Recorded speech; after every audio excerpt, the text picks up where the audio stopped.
Onda 121-günü buğa can salınır. Qayerden alıp gelinir? O canların ıskalatı var o. Oşol jaktan alıp gelinir. Alami arvaktan.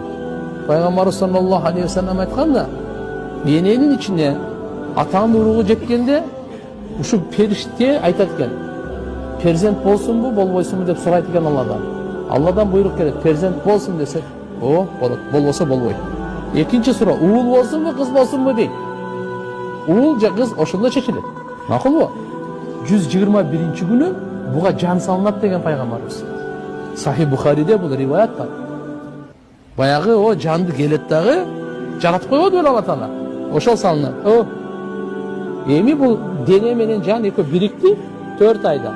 Ошон үчүн 4 айдан кийин боюнан алдырган үзүрсүз адамды өлтүргөндүн өкүмүндө дейт. Үзүрсүз. 4 айдан кийин.